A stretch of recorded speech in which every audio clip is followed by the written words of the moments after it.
গাজায় ইসরায়েলি হামলায় আরও ৮৪ জন নিহত।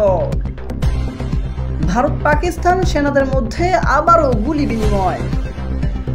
পাকিস্তানের আকাশ সীমা বন্ধ, বেশি ক্ষতি হবে এয়ার ইন্ডিয়ার মতো বড় সংস্থার।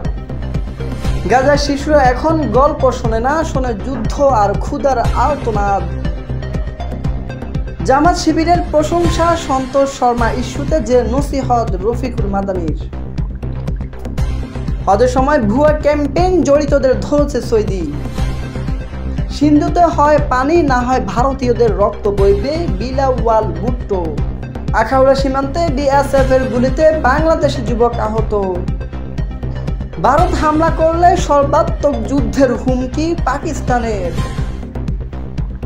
ভারত পাকিস্তান উত্তেজনা কমাতে মধ্যস্থতা করতে চায় ইরান। তুরস্কে যাচ্ছেন হাফিজ হুজুর রহমতুল্লাহ আলাই সেবার নেতৃবৃন্দ। উপমহাদেশে বিপজ্জনক সময় চলছে, এখন দরকার সংযমত।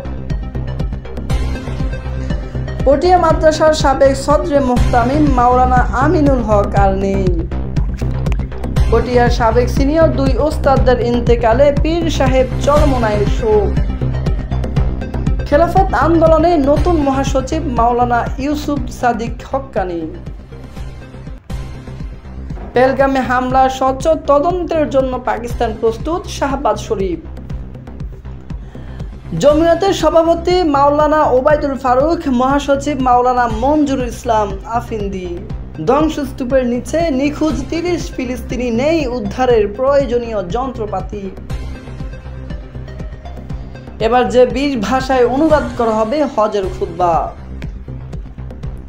গুজরাটে 1000-এর বেশি বাংলাদেশি গ্রেপ্তার। জমিয়তের জাতীয় কাউন্সিলরের 7 নতুন প্রস্তাবনা।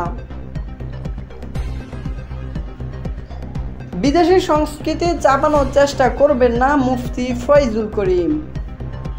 আল্লামা শাহেখ জিয়াউদ্দিনের আবেগঘন বিদায়ী ভাষণ। 2 বারের বেশি প্রধানমন্ত্রী নয় প্রস্তাবে একমত জামাত।